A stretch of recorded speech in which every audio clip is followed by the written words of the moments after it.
The wooden chair felt cold beneath me as I sat with my hands folded in my lap like a good little wife. Benjamin sat across from me at his lawyer's table, his expensive suit perfectly pressed, his smile wide and confident. He looked like he had already won. Maybe he thought he had. "You'll never touch my money again," he whispered to me, just loud enough for his lawyer to hear. His voice carried that same tone he used when he told me I couldn't buy groceries without asking first, or when he explained why I didn't need my own credit card anymore. He looked proud, like a hunter who had just caught the biggest prize of his life. Veronica sat in the gallery behind him, her perfectly manicured fingers resting on her designer purse. She leaned forward slightly, her red lips curving into a smile that made my stomach turn. "That's right, sweetheart," she said softly, her voice dripping with fake sweetness. She called him sweetheart the same way I used to, back when I thought our marriage meant something. Back when I thought the man I married actually existed. Dorothy, Benjamin's mother, sat beside Veronica like they were old friends planning a tea party. Her silver hair was pulled back in a tight bun, and her cold blue eyes looked at me like I was something dirty she had stepped in.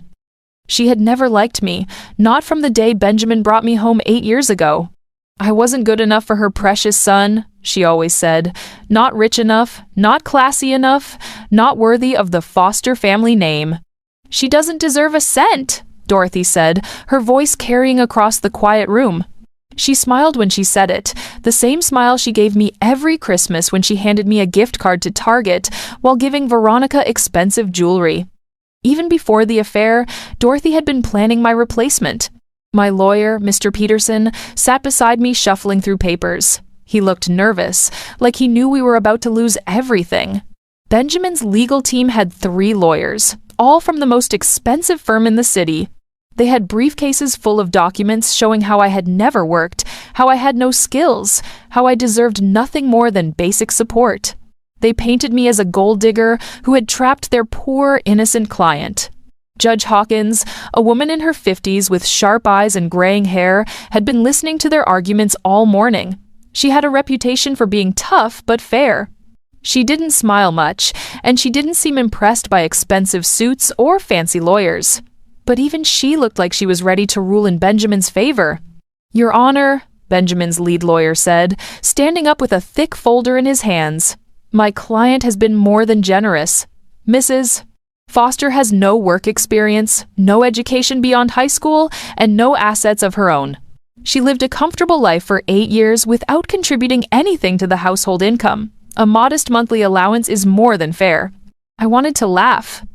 No work experience? I had managed Benjamin's entire social calendar, organized his business dinners, and handled all the household management that kept his life running smoothly. No education? I had a marketing degree that I never got to use because Benjamin convinced me I didn't need to work. No assets? That was because every time I tried to save money or start my own account, Benjamin found a reason why I couldn't. But I sat quietly, playing the part they all expected me to play. The weak, helpless wife who didn't understand money or business or how the real world worked. I had been playing this part for so long that sometimes I almost believed it myself. Benjamin turned to look at me, his dark eyes full of satisfaction. He thought he had broken me completely. For the past 6 months, since I discovered his affair, he had been preparing for this moment.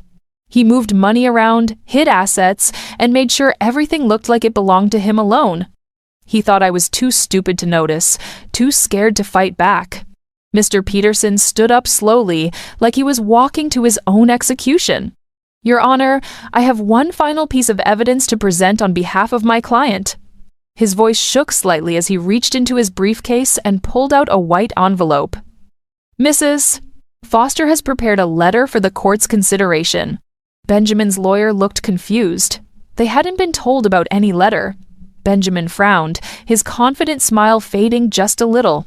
Veronica shifted in her seat, her perfect posture becoming slightly less perfect. Dorothy's cold eyes narrowed as she watched Mr. Peterson walk toward the judge's bench. Judge Hawkins took the envelope and opened it carefully. The room was so quiet I could hear the paper rustling as she unfolded the letter. Her eyes moved across the page, reading silently. At first, her expression didn't change. Then, slowly, her eyebrows began to rise. She read for what felt like forever. Benjamin's lawyers started whispering to each other. Benjamin himself was staring at me now, trying to figure out what I could possibly have written that would matter. He still looked confident, but there was something else in his eyes now, something that might have been worry. Judge Hawkins finished reading and looked up at everyone gathered before her. Then, something amazing happened. She started to laugh. Not a polite chuckle, but a real, deep laugh that echoed off the walls. She laughed so hard she had to put the letter down and take off her glasses to wipe her eyes. "Oh, this is good," she said quietly, but her voice carried in the silent room. She looked directly at Benjamin, then at Veronica, then at Dorothy. "This is very good indeed." The confident smiles disappeared from their faces like someone had turned off a light switch. Benjamin's face went pale. Veronica's mouth fell open slightly. Dorothy's cold composure cracked, and for the first time in 8 years, she looked genuinely afraid. I felt a small smile tug at the corner of my mouth. Finally, after months of planning and preparing, it was time for them to learn the truth. 3 years ago, I thought I had the perfect marriage.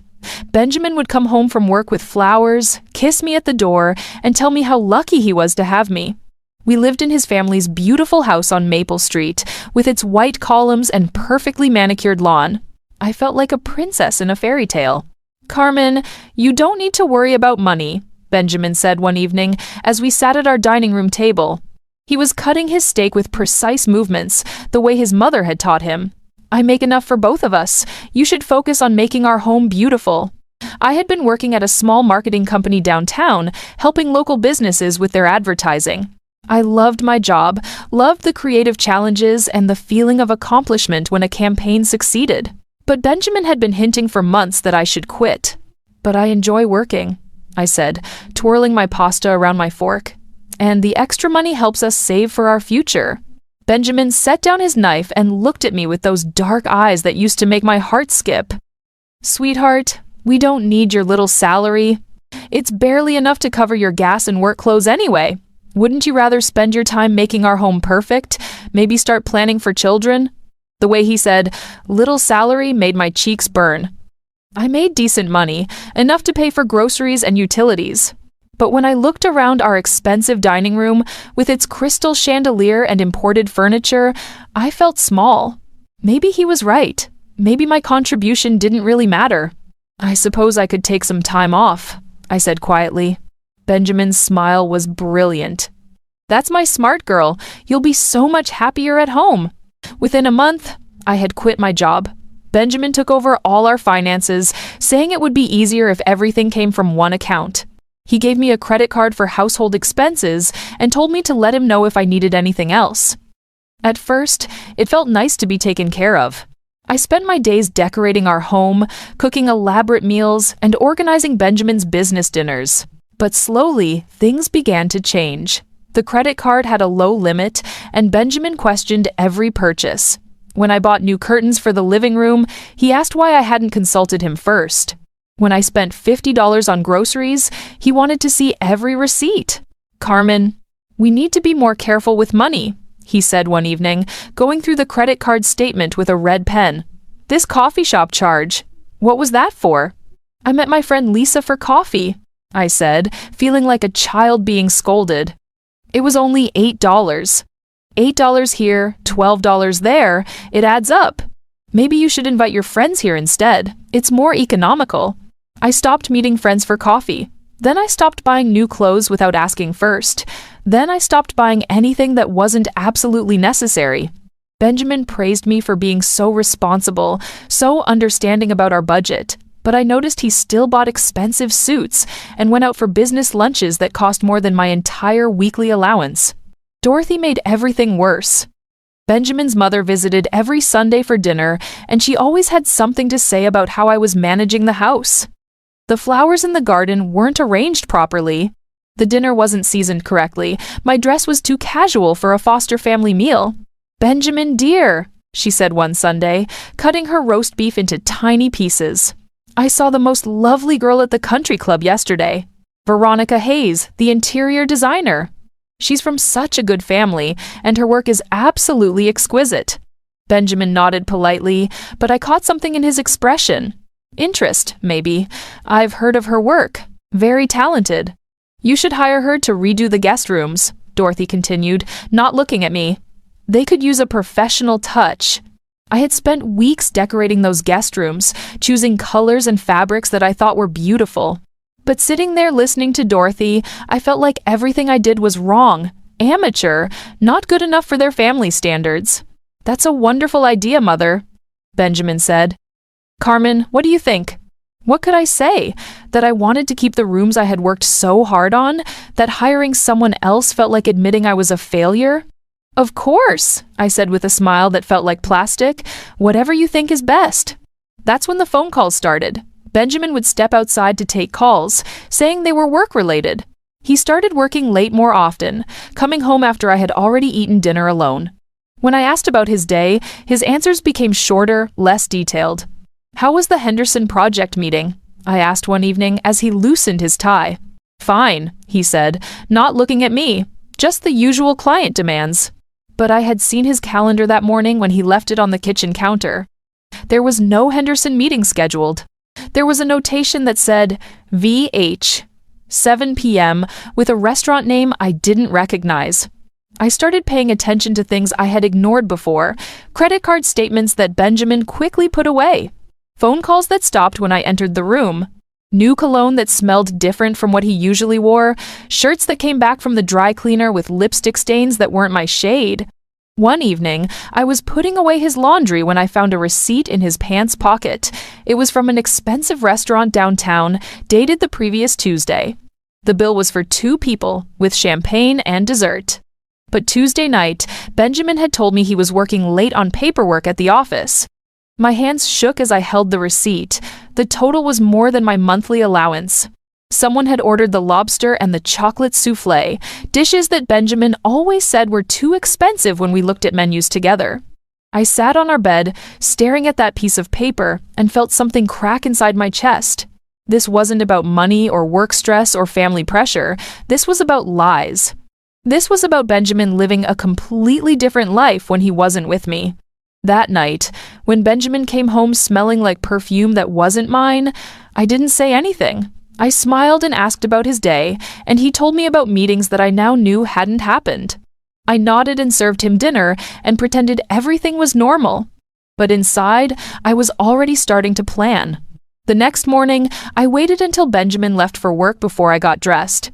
Instead of my usual routine of cleaning and organizing, I put on dark jeans and a baseball cap. I felt like a spy in a movie, except this was my real life falling apart. I drove to Benjamin's office building downtown and parked across the street where I could see the entrance. My heart pounded so hard I thought it might burst. What was I doing? Following my own husband like some crazy person? But I had to know the truth. At 11:30, Benjamin walked out of the building. He wasn't alone. A woman with long blonde hair and a red coat walked beside him. She was beautiful in a way that made my stomach hurt. Tall, elegant, with perfect posture and expensive clothes. Everything I wasn't. They got into Benjamin's car together, laughing about something. The woman put her hand on his arm as they talked, and Benjamin smiled at her the way he used to smile at me. I followed them through the city streets, staying far enough back that they wouldn't notice me. They went to Romano's, the fancy Italian restaurant where Benjamin had taken me for our anniversary 2 years ago. The same restaurant where he told me we couldn't afford to eat anymore because we needed to save money. I watched through the window as they sat at a corner table, holding hands across the white tablecloth. The woman had to be Veronica Hayes, the interior designer Dorothy had mentioned. She was even more beautiful up close, with perfect makeup and jewelry that probably cost more than my car. She touched Benjamin's face gently, and he caught her hand and kissed her palm. My chest felt like someone was squeezing it with both hands. I sat in my car for 2 hours, watching them eat and laugh and act like a couple in love. When they finally left, Benjamin walked her to a silver BMW parked nearby. He kissed her goodbye, not a quick peck, but a real kiss that lasted long enough to make me look away. That evening, Benjamin came home at his usual time with a story about a difficult client meeting. He complained about how boring his day had been, how he wished he could have spent it with me instead.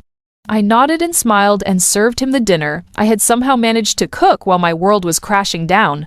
"How was your day, sweetheart?" he asked, cutting his chicken like nothing had happened. "Quiet," I said. I reorganized the closets and did some reading. "That's my good girl," he said, reaching over to pat my hand. "Always keeping busy." I wanted to scream. I wanted to throw my plate at the wall and demand to know who Veronica was and how long this had been going on. But instead, I squeezed his hand back and asked if he wanted dessert. Over the next few weeks, I became an expert at following them. I learned their routine. Lunch dates on Tuesdays and Thursdays. Evening meetings that were really dinner dates on Fridays. Weekend trips that Benjamin told me were business conferences. They went to art galleries and wine tastings and expensive shops where Veronica tried on clothes that cost more than I spent in 3 months. Benjamin bought her jewelry, flowers, and designer handbags. He paid for everything with credit cards I had never seen before. The worst part was watching how happy he looked with her. He laughed more in one afternoon with Veronica than he had with me in the past year. He held doors for her, pulled out her chair, and looked at her like she was the most fascinating person in the world. All the things he used to do for me, back when our marriage was real. One Saturday, I followed them to the country club where Dorothy was a member. I parked outside and watched through the fence as they played tennis together. Dorothy was there too, sitting at a table on the patio, clapping when Veronica made a good shot. After the game, the three of them sat together having drinks. Dorothy was animated in a way I had never seen her, laughing and gesturing as she talked to Veronica. She touched Veronica's arm affectionately and nodded approvingly at everything she said. It was clear that Dorothy didn't just know about the affair, she was encouraging it. I drove home and sat in my empty house, finally understanding the truth. This wasn't just about Benjamin having an affair, this was about replacing me completely. Dorothy had found someone she considered worthy of her son, and they were all working together to push me out. That night, Benjamin came home with scratches on his arms from the tennis game. When I asked about them, he said he had been moving boxes at work and caught his arm on a nail. Another lie, told so easily that I wondered how many others I had believed over the years. "Benjamin," I said carefully, "your mother mentioned that interior designer again at dinner last week. Veronica Hayes. Have you thought about hiring her?" His face didn't change, but I caught a tiny pause before he answered. "Oh, right. I looked into it, but she's very expensive. Maybe next year when business picks up. She must be very talented to charge so much." "I suppose so. I haven't met her personally." Lie after lie after lie. I nodded and smiled and pretended to believe him, but inside I was taking notes. Every false story, every made-up excuse, every time he looked me in the eye and lied about where he had been and who he had been with. 2 months into my investigation, I realized something that changed everything. Benjamin wasn't just having an affair. He was planning to leave me for Veronica, but he wanted to make sure I got nothing in the divorce. All those conversations about money, all the restrictions on my spending, all the ways he had made me financially dependent, it was all part of a plan. He was going to divorce me and claim I had contributed nothing to our marriage. He would keep the house, the cars, the investments, everything. I would be left with nothing while he started his new life with Veronica and his mother's approval. But Benjamin had made one crucial mistake. He thought I was too weak and too stupid to fight back. He had no idea that I was watching, learning, and planning my own strategy. As I sat in our bedroom that night, listening to him sleep peacefully beside me, I made a decision. If Benjamin wanted to play games with money and lies, I would learn to play them better than he ever could. The next morning, I waited until Benjamin left for his client meeting that I knew was really brunch with Veronica. Then I did something I had never done before. I went into his home office and started looking through his papers. Benjamin's office was his private space, the one room in the house where I wasn't supposed to clean or organize. He kept it locked when he wasn't home, but I had seen him hide the key under his desk lamp months ago. My hands shook as I turned the key and stepped inside. The office was neat and organized, with filing cabinets along one wall and a large desk covered with papers. I didn't know what I was looking for, but I knew I had to start somewhere. I began with the desk drawers, carefully looking through folders and documents. Most of it was boring business stuff that I didn't understand. Contracts for building projects, letters from clients, invoices for construction materials. But in the bottom drawer, I found something interesting. A folder labeled Personal Accounts that contained bank statements I had never seen before. Benjamin had 3 different bank accounts that I didn't know about. The statements showed huge amounts of money going in and out, much more than I thought his business made. There were deposits from companies I had never heard of, and withdrawals for cash amounts that seemed too large for normal expenses. I took pictures of everything with my phone, being careful to put each paper back exactly where I found it. My heart was beating so fast I felt dizzy, but I kept going. If Benjamin was hiding money from me, I needed to know how much and where it was. In the filing cabinet, I found more surprises. There were documents for a company called Foster Holdings LLC that Benjamin had never mentioned. According to the papers, this company owned several properties around the city. Properties that Benjamin had told me belonged to his clients. One folder contained receipts for expensive purchases I didn't recognize. A watch that cost $15,000, a vacation to Hawaii that I had never taken, jewelry from stores I had never been to. All of these things were being paid for with money from accounts I didn't know existed. But the most shocking discovery was in a folder marked Legal Documents. Inside were papers from a lawyer I had never heard of, discussing something called asset protection strategies. The documents talked about moving money offshore and creating shell companies to hide wealth from potential creditors or legal claims. I didn't understand all the legal language, but I understood enough to know that Benjamin was hiding money on purpose. He was preparing for something, and I had a terrible feeling that something was our divorce. I spent 3 hours in that office, taking pictures of every document that seemed important. By the time I heard Benjamin's car in the driveway, I had locked everything back up and was in the kitchen making lunch like nothing had happened. "How was your meeting?" I asked as he kissed my cheek. "Productive," he said, loosening his tie. "The Johnson project is moving forward faster than expected." Another lie. I had seen his calendar, and there was no Johnson project, but I smiled and nodded and asked if he wanted a sandwich. That afternoon, I did something else I had never done before. I called my old friend Lisa, who worked as an accountant downtown. We had lost touch after I quit my job, but I hoped she would still help me. "Carmen," Lisa said when she answered the phone, "I haven't heard from you in forever. How are you?" "I'm okay," I said, trying to keep my voice steady. "Lisa, I need some advice about financial documents. Could we meet for coffee?"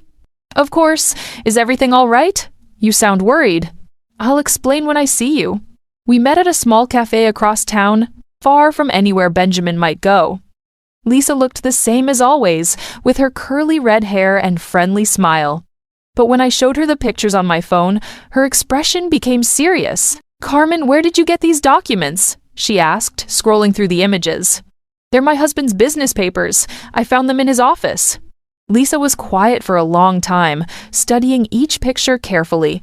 Finally, she looked up at me with concern in her eyes. "Carmen, some of these transactions look very suspicious. These shell companies, the offshore accounts, the cash withdrawals, this looks like money laundering." "Money laundering?" I repeated. "What does that mean?" "It means taking money from illegal activities and making it look legal by moving it through different accounts and companies. It's a serious crime." My stomach dropped. "Are you sure?" "I'm not a criminal investigator, but I've seen enough financial fraud cases to recognize the patterns." "Look at this," she said, pointing to one of the bank statements.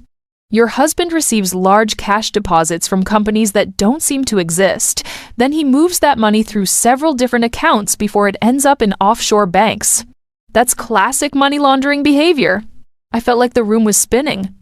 "What should I do?" "You need to talk to someone who specializes in financial crimes. I know a detective who works on these kinds of cases. His name is Antonio Rivera, and he's very good at his job.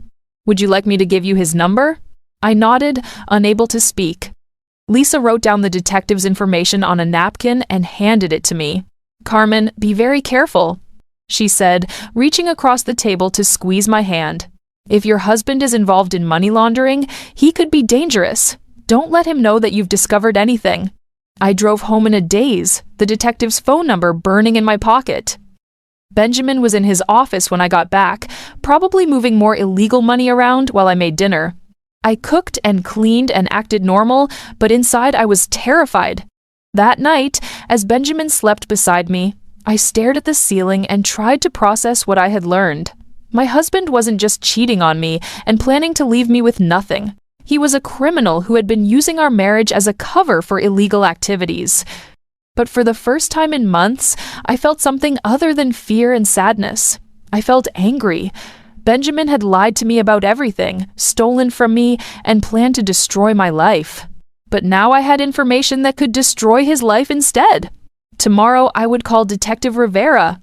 Tomorrow I would start fighting back.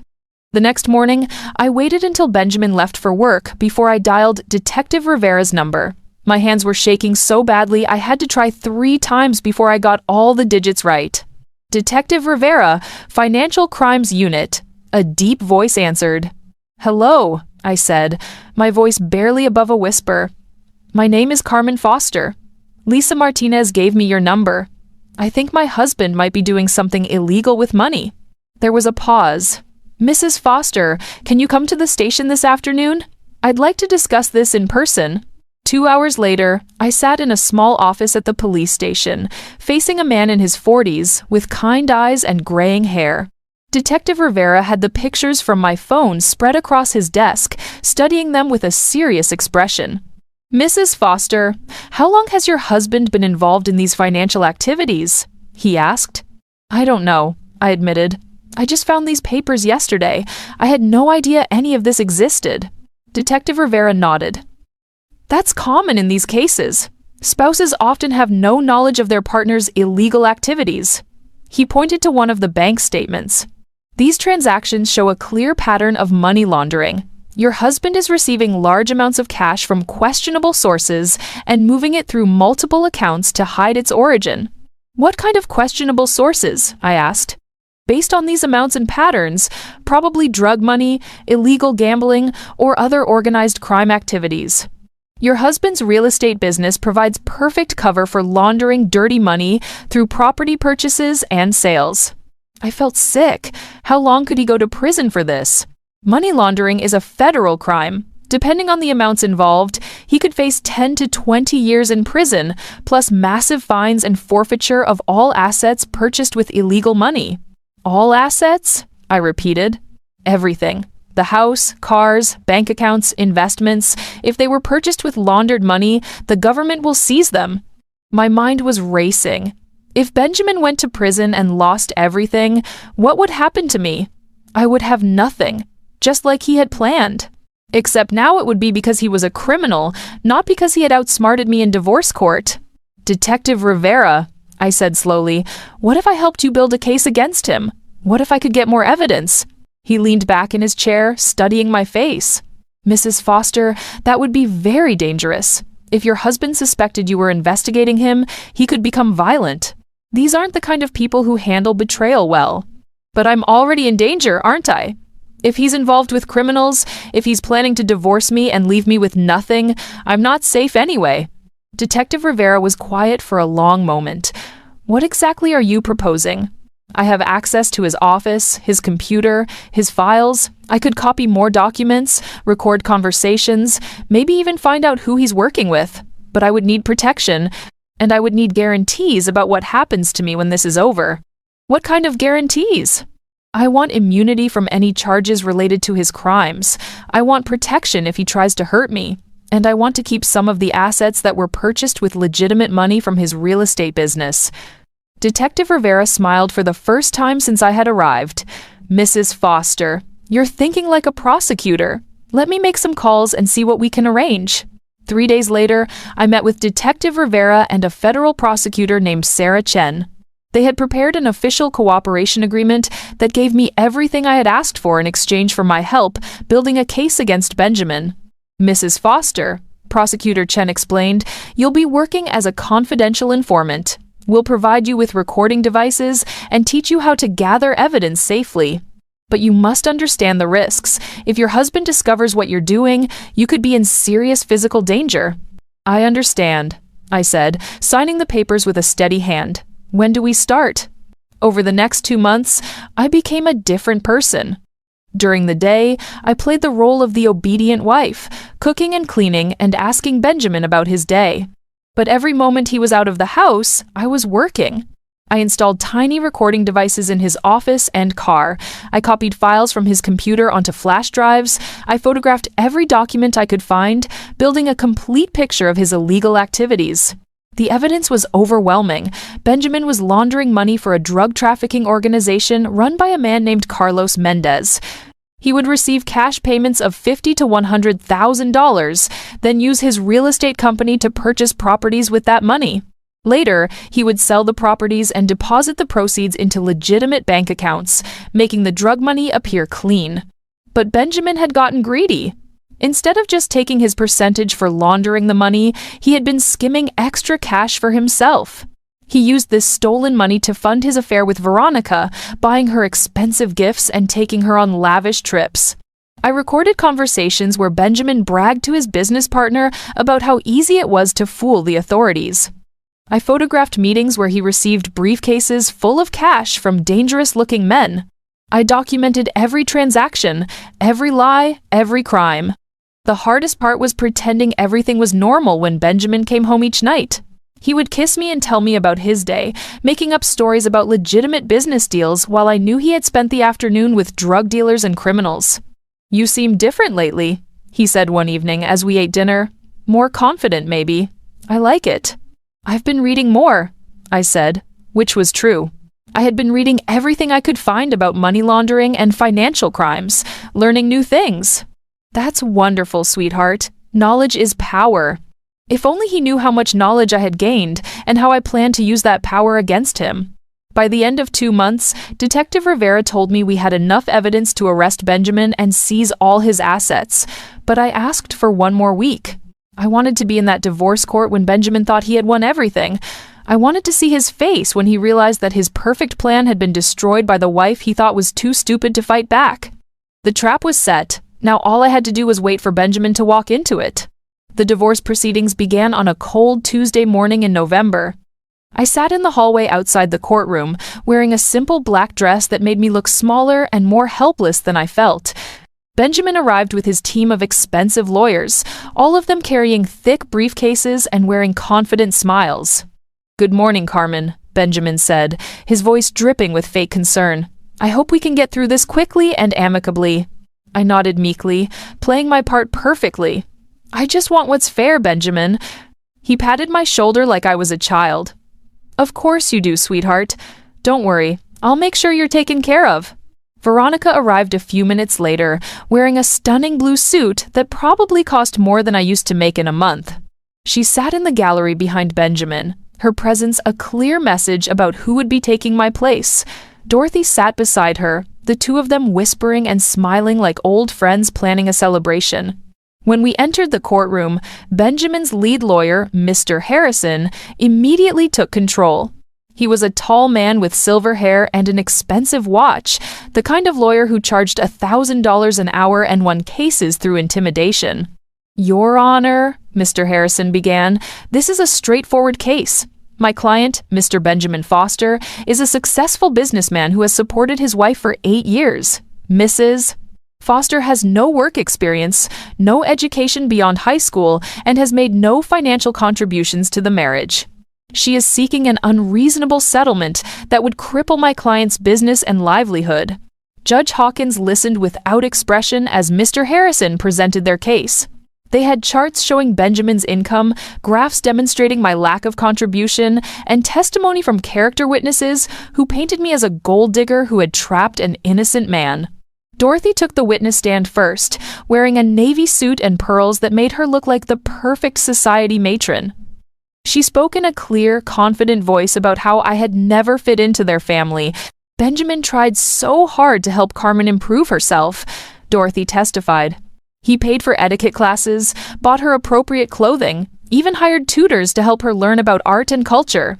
But she showed no interest in bettering herself or supporting Benjamin's career. Every word was a lie, but Dorothy delivered them with such conviction that I almost believed them myself.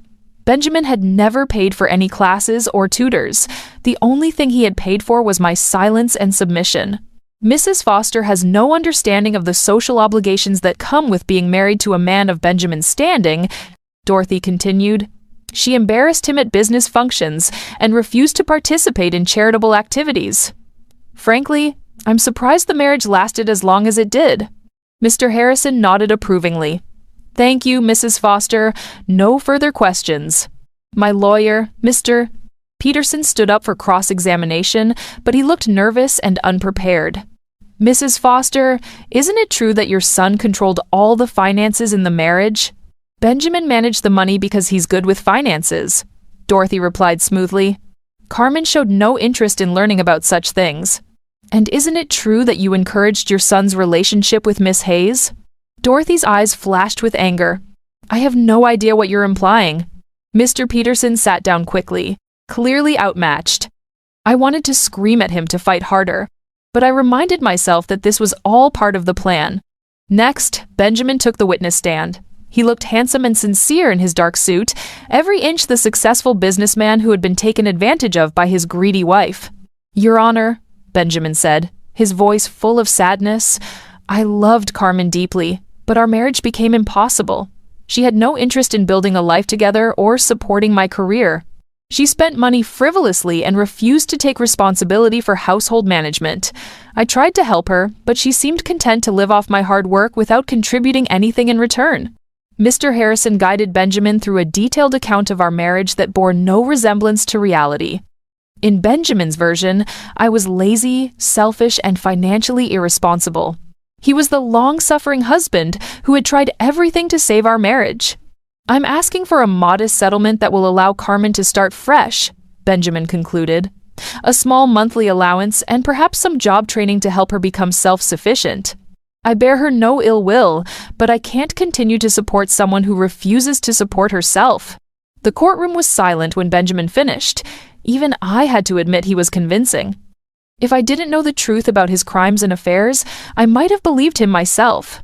Veronica never testified, but her presence in the courtroom spoke volumes. She sat behind Benjamin like a queen waiting to claim her throne, occasionally touching his shoulder or whispering encouragement in his ear. Dorothy beamed at her with obvious approval. When it was my turn to testify, I played my part perfectly. I spoke quietly about how I had tried to be a good wife, how I had managed our household and supported Benjamin's career in ways that didn't show up on financial statements. But even to my own ears, I sounded weak and unconvincing.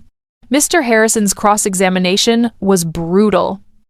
He made me admit that I had no income, no savings, and no job skills. He questioned every expense I had made, every decision I had taken, until I felt like a criminal on trial for the crime of being financially dependent. By the end of the day, it was clear that Benjamin had won. His lawyers were smiling, Veronica was practically glowing, and Dorothy looked like she was already planning the wedding reception. But I wasn't worried. Tomorrow, Judge Hawkins would read my letter, and everything would change. I sat in that cold wooden chair, watching Benjamin whisper his cruel words about never touching his money again. Veronica's sweet voice calling him sweetheart made my skin crawl, but I kept my face blank. Dorothy's declaration that I didn't deserve a cent should have hurt, but instead it filled me with satisfaction. They had no idea what was coming. Mr. Peterson stood up with shaking hands, pulling out the white envelope that contained 2 months of careful planning. Your Honor, I have one final piece of evidence to present on behalf of my client. Mrs. Foster has prepared a letter for the court's consideration. Benjamin's confident smile faltered slightly. His lawyers looked confused, whispering among themselves about evidence they hadn't been told about. Veronica shifted in her seat, her perfect posture becoming less perfect. Dorothy's cold eyes narrowed as she watched the envelope make its way to Judge Hawkins. Judge Hawkins opened the envelope carefully and began to read. The courtroom was so quiet, I could hear my own heartbeat. I watched her face as her eyes moved across the pages, seeing the moment when her expression changed from mild interest to shock to something that looked like delight. She read for what felt like forever. Benjamin was staring at me now, trying to figure out what I could possibly have written that would matter. He still looked confident, but there was worry creeping into his dark eyes, the same eyes that had lied to me for years. When Judge Hawkins finished reading, she looked up at Benjamin, then at Veronica, then at Dorothy. Then she started to laugh. Not a polite chuckle, but a real, deep laugh that echoed off the walls. She laughed so hard she had to take off her glasses and wipe her eyes. "Oh, this is good," she said quietly, her voice carrying in the silent room. "This is very good indeed." The confident smiles disappeared from their faces, like someone had turned off a light switch. Benjamin's face went pale. Veronica's mouth fell open. Dorothy's cold composure cracked for the first time in 8 years. Judge Hawkins composed herself and looked directly at Benjamin. "Mr. Foster, according to this letter, your wife has been working with federal investigators for the past 2 months. She has provided extensive evidence of your money laundering operation, including recordings, photographs, and financial documents." Benjamin shot to his feet. "That's impossible! She doesn't know anything about my business." "Sit down, Mr. Foster," Judge Hawkins said sharply. "According to Detective Antonio Rivera of the Financial Crimes Unit, you have been laundering money for a drug trafficking organization. You've been skimming funds from your criminal associates and using that money to finance an extramarital affair." Veronica gasped, her hand flying to her throat. "Benjamin, what is she talking about?" "The jewelry, the trips, the expensive dinners," Judge Hawkins continued, reading from my letter, "all paid for with stolen drug money. Miss Hayes, you might want to contact a lawyer. Accepting gifts purchased with proceeds from criminal activity can make you an accessory to money laundering." Veronica's face went white. She looked at Benjamin with horror, realizing that everything he had given her was evidence of serious crimes. "I didn't know," she whispered. "I had no idea." Dorothy stood up, her voice shaking with rage. "This is ridiculous. My son is a respected businessman." "Mrs. Foster," Judge Hawkins said, looking at Dorothy with disgust, "your son faces federal charges for money laundering, tax evasion, and conspiracy. The government will be seizing all assets purchased with illegal funds, which appears to include the family home, vehicles, and most of his business holdings." Benjamin's lawyer was frantically whispering in his ear, but Benjamin pushed him away. "Carmen, you don't understand what you've done. These people don't forgive betrayal. You've put yourself in danger." I stood up slowly, feeling stronger than I had in years. "I understand perfectly, Benjamin. I understand that you're a criminal who used our marriage as a cover for illegal activities. I understand that you planned to leave me with nothing while you started a new life with stolen money, and I understand that you underestimated me completely." Judge Hawkins smiled. "Mrs. Foster, as a cooperating witness in a federal investigation, you are entitled to protection and compensation. The government has agreed to allow you to keep all assets that can be proven to have been purchased with legitimate income from Mr. Foster's real estate business." "How much?" Benjamin asked desperately. "According to the financial analysis, approximately 40% of your assets came from legitimate business income. Mrs. Foster will receive those assets plus spousal support, plus a reward from the federal government for her cooperation in this investigation." Benjamin sank into his chair, the reality finally hitting him. He had lost everything: his business, his money, his freedom, and his future with Veronica. All because he had assumed his wife was too weak and stupid to fight back. Veronica was crying now, mascara running down her cheeks as she realized her dreams of wealth and status were crumbling. Dorothy sat in stunned silence, watching her family's reputation destroyed in a matter of minutes. Furthermore, Judge Hawkins continued, "Federal agents are waiting outside this courtroom to arrest Mr. Foster on charges of money laundering, conspiracy, and tax evasion. This divorce proceeding is suspended pending the outcome of criminal charges." The courtroom doors opened, and Detective Rivera walked in with 2 other agents. Benjamin looked at me one last time, his face a mixture of rage and disbelief. "You have no idea what you've done, Carmen." "I know exactly what I've done," I said calmly. "I've taken my life back." As the agents handcuffed Benjamin and read him his rights, I felt a weight lift from my shoulders that I hadn't even realized I was carrying. For 8 years, I had been living a lie, married to a man who saw me as nothing more than a convenient cover for his crimes. Veronica fled the courtroom, probably already calling lawyers to distance herself from Benjamin's criminal activities. Dorothy followed her, the two women who had planned to celebrate my destruction, now facing their own ruin. I walked out of that courtroom a free woman, financially secure and emotionally liberated. Benjamin had taught me that knowledge was power, but he never imagined I would use that lesson against him. The weak, helpless wife he had created was gone forever. In her place stood a woman who had learned to fight back and who had won.